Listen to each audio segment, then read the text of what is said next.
Hi guys, welcome back to the restroom. In this episode I'll be doing a dry run of fitting the 2 litre engine and box into the van.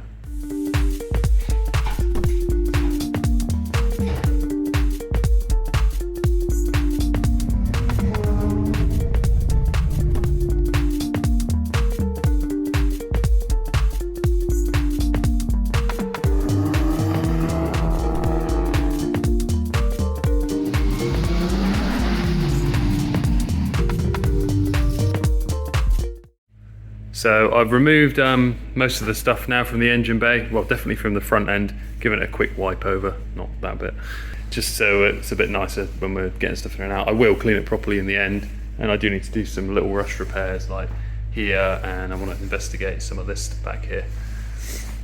So, you know, I'll clean it up properly later, and I've just tucked all the wiring and, you know, throttle cables and that sort of thing out the way behind that strut bar, although it may have to come off the strut brace. It was sold to me as it only fits, it doesn't fit 2 litres, but I guess we'll find out.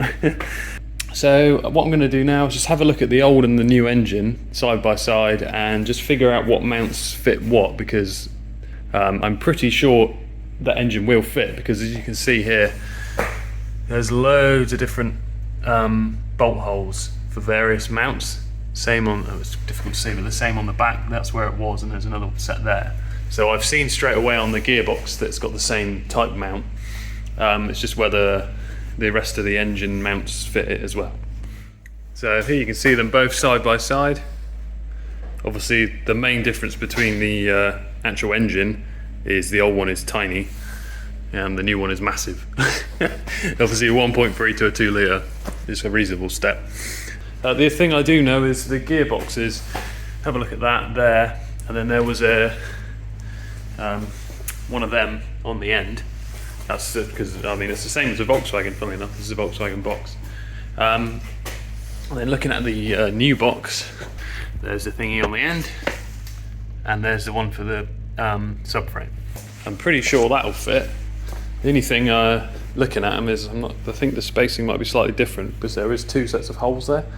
So just have to play that by ear as to what fits what. Sorry, this engine is a lot longer than this one. I think it's about 4 inches longer, that one, from the pulley to the adapter plate there.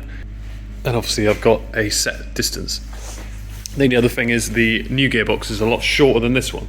So there's sort of a plus and minus there, but that's going to determine where mounts and stuff fit, especially this front mount here. So that at the moment bolts through there into the gearbox, so I'm not sure where that goes on the new one looking at it, so I'll have to do a little bit of research. I got a workshop manual here so I can have a look through that and see what goes where. Right, turns out that I had a box which I forgot about, which did have the mounts in it, and I think some sort of alternator bracket. So I'm assuming this one is for the back here, so it's similar sort of position to that one, which is fair enough. But I can't remember where the rest goes, so I'm going to have a look in the workshop manual and just refresh my memory, because I reckon I probably stripped this. I think it was New Year's 2019. when I stripped it, so that's a fair while ago. In fact, so that, what are we, 3 now? That's 4 years ago. So I'm going to have a look through and refresh my memory. Right, I'm going to be honest with you, I couldn't really find much in the pictures. But I did take some pictures before I stripped of the engine, but I can't seem to find them. Well, I found one, but it shows definitely that the engine mount is on this side. So I just couldn't remember where the alternator goes, but I think it's on the front of the engine, like a bit lower down. So that's fine. But I'm going to bolt this mount on here, and then probably put the gearbox on and then see where it fits and go from there. So I've got a Haynes manual and an actual workshop manual. Ta-da! Obviously Montego, because it's has the actual Montego turbo information in there. They didn't, because the Maestro they only did 505, I believe. So there's not much info on the actual Maestro turbo, but the Montego turbo was a lot. They made a lot more of them. So yeah, it's more just the technical data. It doesn't actually tell you. There's no like. I was hoping there'd be like a detailed drawing of the engine, or the engine with the ancillaries or something, but there's none of that. And in here, I think it was more, oh no, just say 2 litre. But anyway, so it had a slightly different front engine mount, which I don't have, so I might have to sort something out with that. But I should get a gearbox and the engine front one in, and that'll be enough to hold it. So after I put this nicely away in the corner and thought, oh, you know what, I'm gonna have to take that mount off, so I'll whip it out. And turns out I have the mounts. So I'll stick it back in the corner out of the way, and then I can use the crane to mess around with this one.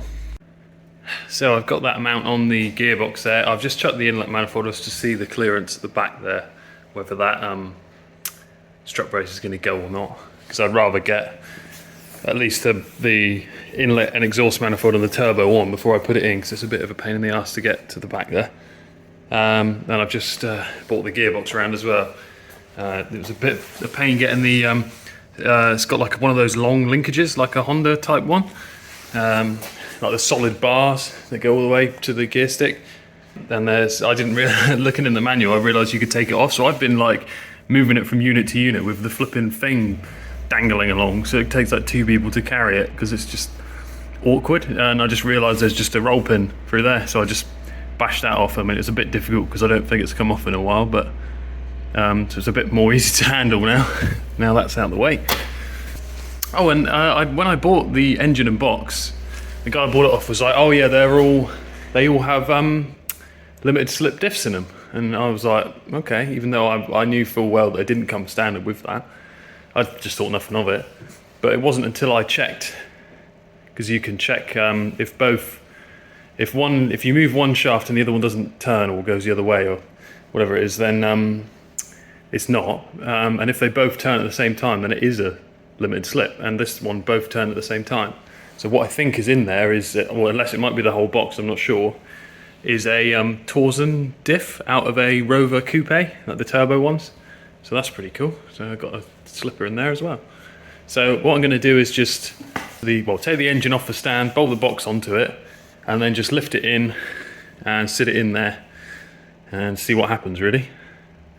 Now obviously the drive shafts won't work. They're the Volkswagen ones or 1.3 versions. I will take them out, I just don't have the right tools to get them out right now. The only thing actually I might have to remove is that linkage there, but try and get that in there just so I can see what I'm working with, you know, put it in there, make sure it's actually going to fit, probably put the bonnet on, make sure that closes, see how much room I've got, if the sump guard's going to work or not, see if it fits, and see what I'll need. Then I can see what drive shafts I need as well, because I want to change the front hubs to Volkswagen ones.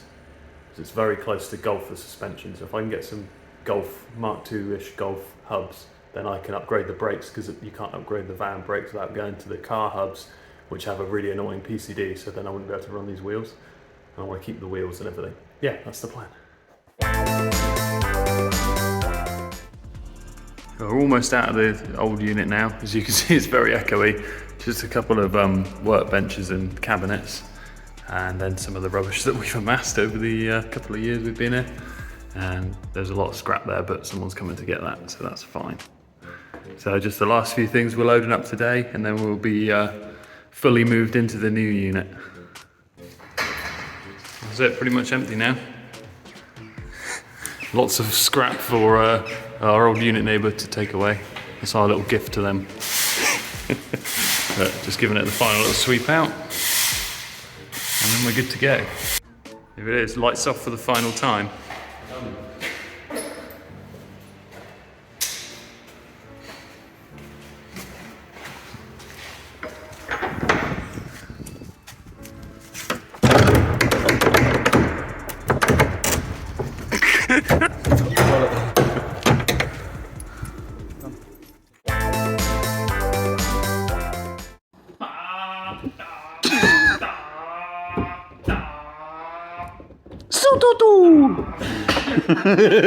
So I've just loosened off the bolt on the CV joint, so I can just whip the drive shafts out. And it came off quite easy. I've had them off before, and it's about to come off now, so let's just whip it out. Before I take the nut completely off the end, I'll just give it a little tap. There we go. That's free as well. I did change the CV joints throughout the ownership of it, so greased them up nicely so they're not stuck in. A little one. Hello YouTube. Right, what do you want me to do? Do you want me to lean the engine over towards me a bit? Well, you just hold it steady, really. That'll pull itself together, won't it? If you do it up now. Yeah, it should be. It'll pull itself all over. Yeah. My arse is going to be all over that shot. Apologies. What size is that, do you know? 18. It's a really weird size. Bring it over here. Doing an up.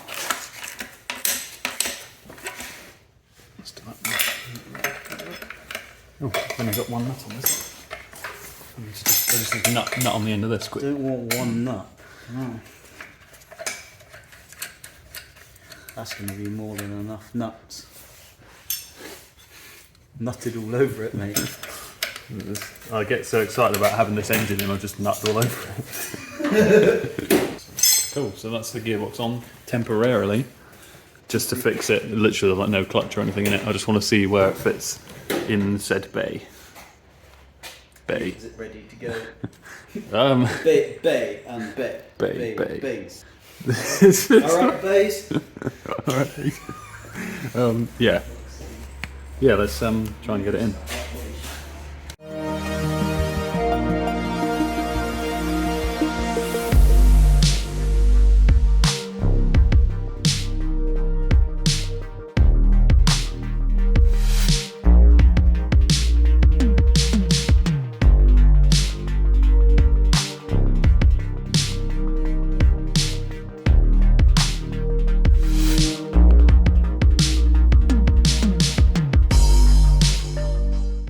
Down we go. It's basically in there now, isn't it? Pretty much, yeah. It's just getting that bit in at the bottom. Just let me know if it's going to hit at the front. You've got loads of room. I think there's more room getting this in and out than... Well, I did have the alternator and shit on that was hanging up over there. What are we looking? Yeah, so that's like at the front. Fucking loads of room, mate. Just keep going a bit more. A little bit more. And then, right, hold it there, set. Just down to a little tiny bit. Yeah, stop there. And then push her in. Push her in? Watch the axle stands, I'm not sure where you are. That's probably as far as we need to go, isn't it? We're nearly... Yeah, it's over that. It's over that engine mount, that gearbox mount there. Just needs to come down over some Yeah, just put that one down and in there, put the bolt through it, and then jack up this side. Happy days? Pretty much.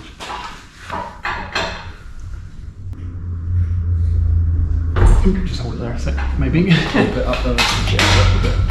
I think I might just put something under there. Ideally, the jack, just to hold that end up. Have you got a bolt for this? Yeah. So I need to have it over here so I can stick it through when the time comes. Nice. And do a little jacky. Whoa, don't be too quick. Do you want to go just a tiny little more? You can go more, I think. I think that's pretty close. Not that, and it just needs to come ever so slightly. And to hold it.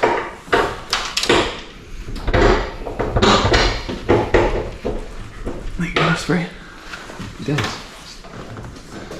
I'll just try and get the mount on this side there. Do that up, like finger tight for now. Come on, which way around it goes? That way. Now it's figuring out which hole this one goes in. Many hole. Because I need to put that back on.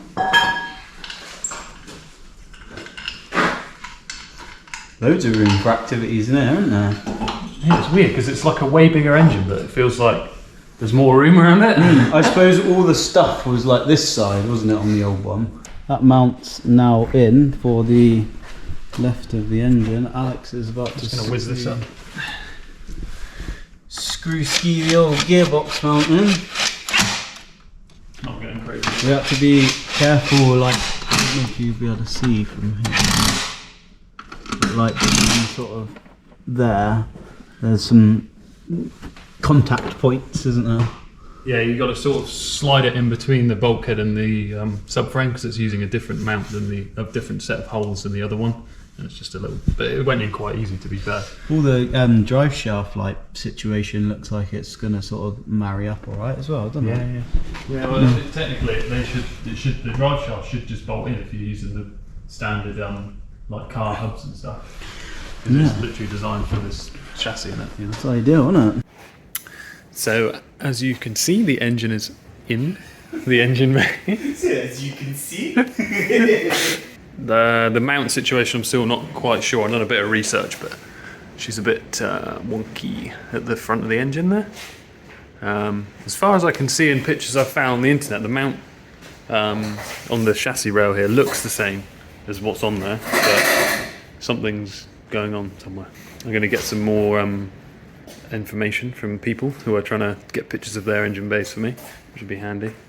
So that's something to do. But the strut brace does not fit, which is what I would kind of thought, because I was sold it to it as not a 2 litre, and obviously it's a 2 litre, so that would make sense. So I'm going to just take that. Standard then? Like a standard strut brace that came with... No, it's like a one-off custom-made thingy. Hence why it's like drilled through the strut tops there. So that's cool. Whether it did anything, I couldn't tell you. That was severe. Negatron. Not roundy though. Sure. No, try that. Really? Yeah. Shout out to Cal. Giving all these spanners.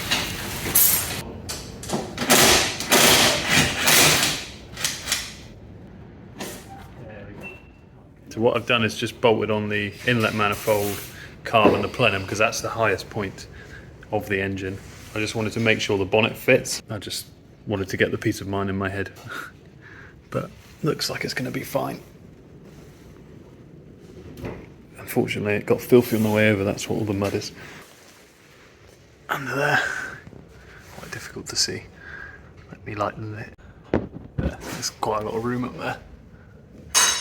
So I did usually have the back of the bonnet slightly raised anyway for better airflow, so there should be tons of room when that's in there.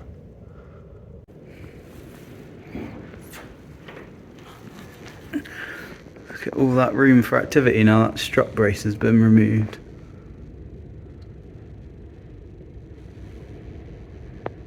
Great success. Nice, very nice.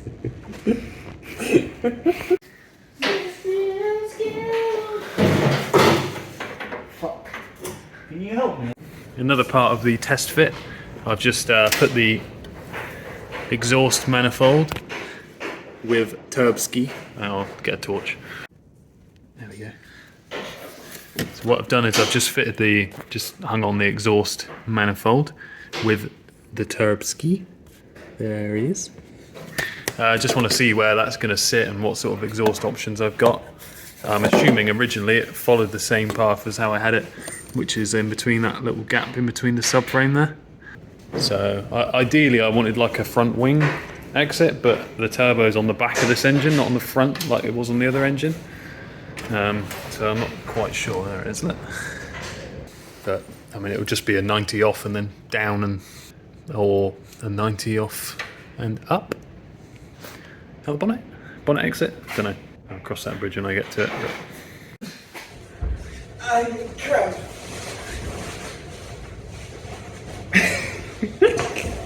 Just gonna check all the wiring now and just see where everything goes while the engine's there. Physically, see if I need to lengthen anything to make it fit. So this is all the bits of wiring loom I picked out for when I got the engine. It came with all the loom and everything. So this is what I have picked out. I did it actually when we first moved into our first unit, so it's probably like 3 years ago or something. All the bits that I'd need for this, it's just literally for the ignition, and there's a little bit of electronics on the carb for idle control. So that's literally all I've taken. So I'm going to probably just run this standalone with the same little fuse box. But I've just got to figure out where it's going to go, and then obviously now because the physical engine is in there, I can see the lengths of wires and stuff that I need. So I'm just going to sort this loom out as it's very much tangled from being sat around for a while.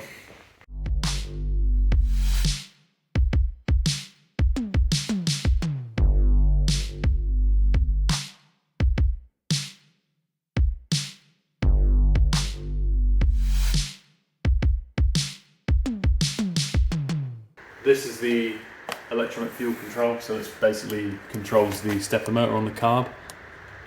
So it's like a idle control and like a cold start thing. Whether it works or not, we'll find out. But I was advised it's easier to keep all that in there because it helps with the idle and stuff. And this is just a bundle of wires with the weird resistor in it, which does something. I need to recheck through the like manual and just see what that is. These are just sort of powers and grounds along with that one. This is the wiring that goes to the actual stepper motor on the carb. So that just plugs in, that should be pretty self-explanatory.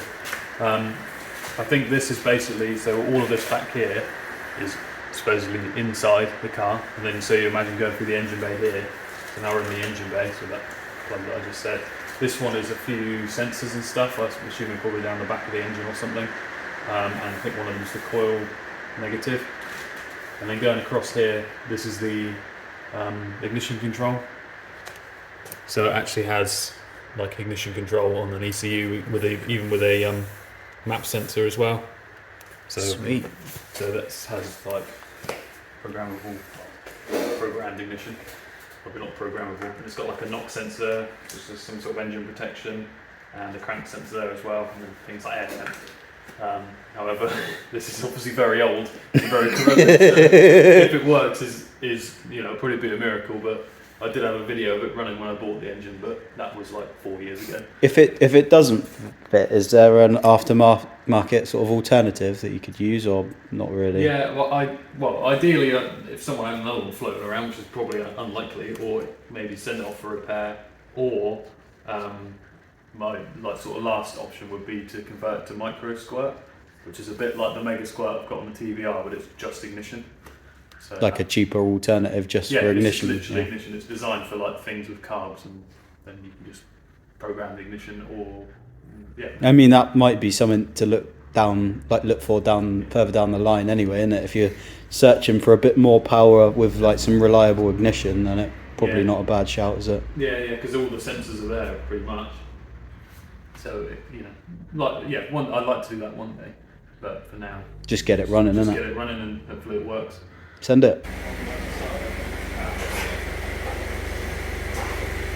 I'm about to take the engine out because what I found out was online that the angle of this is fine. So I can't remember if I showed before, but you can see there that the angle along the top of the cam cover is just slightly different. It's slightly down at the front end of the engine. It's slightly lower, and I thought that was wrong, but apparently that's just how a Maestro turbo engine sits. So that's good. So that means I can take it out. As you saw, I just went through all the wiring and made sure everything was there, and cable lengths were okay. I'll probably just put the ECU up in here anyway, so that's where it's supposed to go. That looks all good, so as far as I can see, the engine can come back out again. Test fit complete.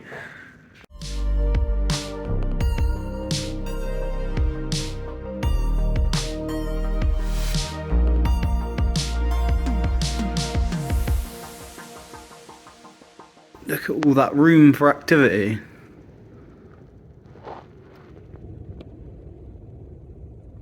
Hello. I can't turn it off. My gloves won't let me turn it off. Hello, YouTube. That's one for the outtakes.